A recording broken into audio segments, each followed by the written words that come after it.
Commander Jolani ने हमले का आदेश दिया है और हमला इजरायली सेना पर होगा। कमांडर जुलानी इजराइल पर बम बरसाएगा। कमांडर जुलानी का सीरिया मिशन पूरा हो चुका है। दमिश्क के चप्पे चप्पे पर जुलानी के लड़ाकों का कब्जा है, लेकिन दमिश्क से मात्र 10 किलोमीटर दूर ही इजराइल क्या कर रहा है देखिए। इजराइल के इन धमाकों ने कमांडर जुलानी की नींद उड़ा दी है, इसलिए अब जुलानी ने अब बड़ा फैसला कर लिया है। फैसला इजरायली सेना के आगे झुकना नहीं, बल्कि उसे झुकाना है। सीरिया की 1 इंच जमीन पर भी इजराइल का कब्जा जुलानी को मंजूर नहीं है, इसलिए कमांडर जुलानी ने अपने लड़ाकों को इजरायली सेना पर सीधे अटैक का फरमान जारी कर दिया।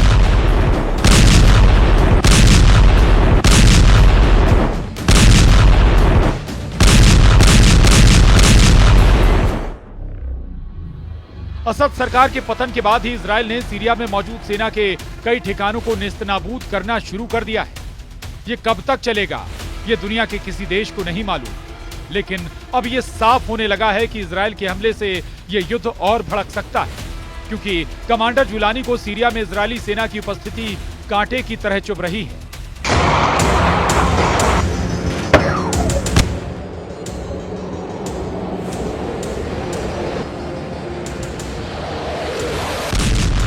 इसीलिए जुलानी ने फरमान जारी किया है कि इजरायली सेना जहां भी दिखे उस पर हमला करे। जुलानी के हौसले बुलंद हैं। जुलानी असद का 54 साल का साम्राज्य खत्म कर चुका है। जुलानी की नजर इजराइल पर भी टेढ़ी हो चुकी है। कमांडर जुलानी ने इजराइल को इशारों में समझाना भी शुरू कर दिया।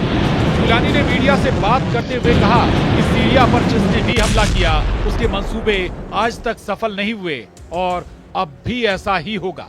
HTS चीफ कमांडर जुलानी ने साफ कर दिया है, लेवांत की भूमि पर हमला करने वाला कोई भी साम्राज्य नहीं बचा है। उसका साम्राज्य समाप्त हो गया। मंगोलों ने लेवांत में प्रवेश किया, उनका साम्राज्य ध्वस्त हो गया।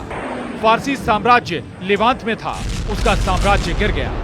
रोमनों ने लेवंत पर कब्जा कर लिया, उनका साम्राज्य भी समाप्त हो गया। और अब जो भी यहां हमला करेगा उसका अंत तय है।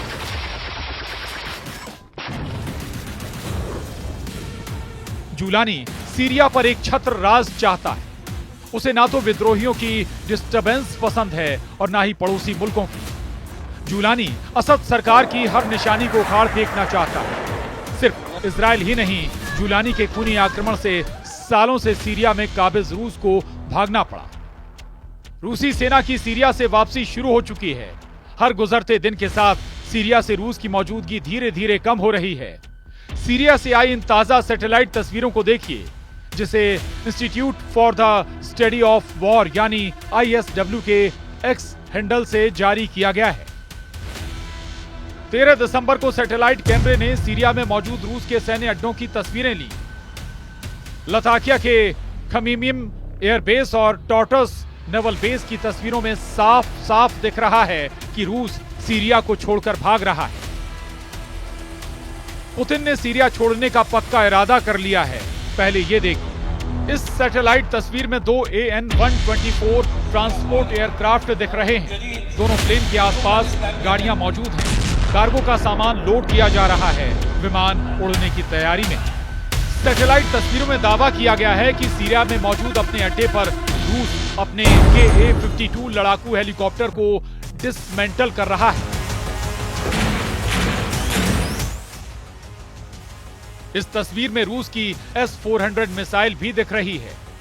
S-400 को भी रूस खमीमिम बेस से दूसरी जगह ले जा रहा है, क्योंकि रूस को पता है कि अगर ये मिसाइलें यहां पर रहीं और ये हेलीकॉप्टर जुलानी के लड़ाकों के हाथ लग गया तो क्या हो सकता है। लताकिया के नजदीक ही रूस का टॉर्टस बेस मौजूद है, जहां से रूस अपने विद्रोहियों को आंखें दिखाता था।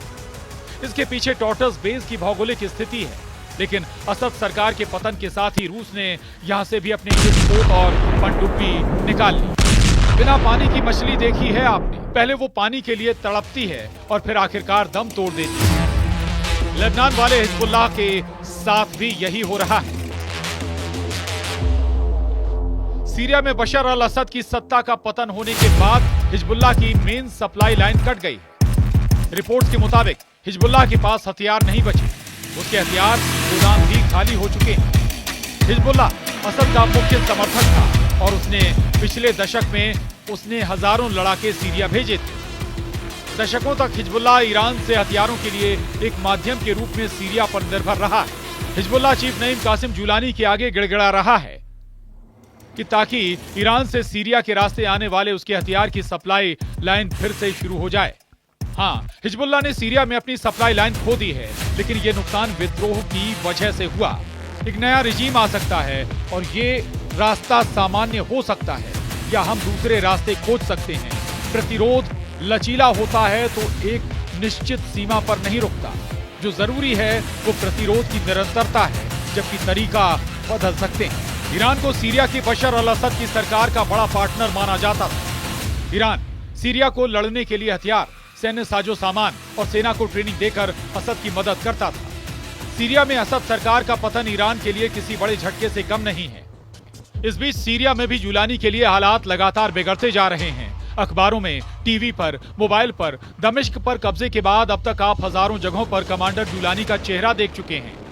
कमांडर जुलानी को दुनिया का बच्चा बच्चा अब पहचान चुका है, लेकिन सीरिया में अब भी सैकड़ों नहीं हजारों जुलानी जैसे कमांडर हैं जो मौके की तलाश में हैं। कुछ ने तो सीधी ललकार भी भर दी है।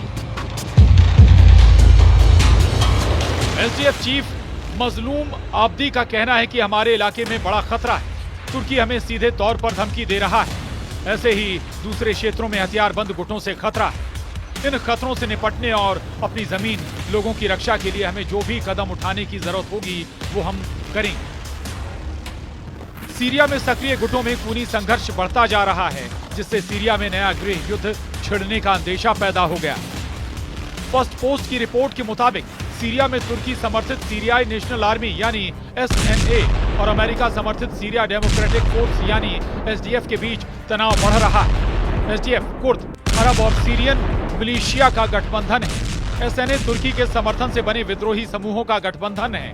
तुर्की और अमेरिका समर्थित गुटों के अलावा भी कई गुट सीरिया में संघर्ष कर रहे हैं, जिससे स्थिति बेहद ही बिगड़ चुकी है।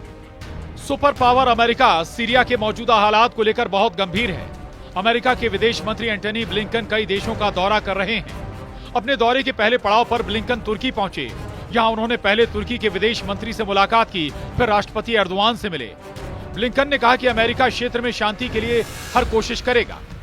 अमेरिका के विदेश मंत्री एंटनी ब्लिंकन कहते हैं, सबसे पहले हाँ, हम एसटीएस और दूसरी पार्टियों के संपर्क में हैं।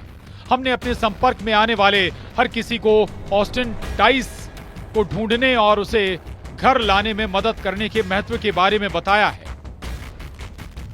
हमने उन सिद्धांतों को भी साझा किया है जिन्हें अब पूरे क्षेत्र और उससे भी आगे के देशों द्वारा अपनाया गया है, और हमने उन्हें सूचित कर दिया है।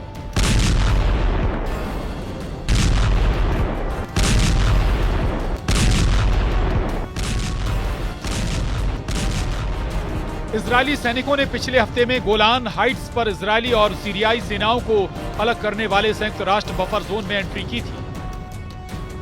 इजरायल के इस कदम पर संयुक्त राष्ट्र ने कहा कि यह कदम 1974 के युद्ध विराम समझौते का उल्लंघन है, लेकिन इजरायली पीएम ने कहा है कि असद सरकार के गिरने के बाद इस समझौते को इजरायल ने खत्म करार दिया है, यानी सीरिया में युद्ध का भड़कना तय है। Bureau report, news 18।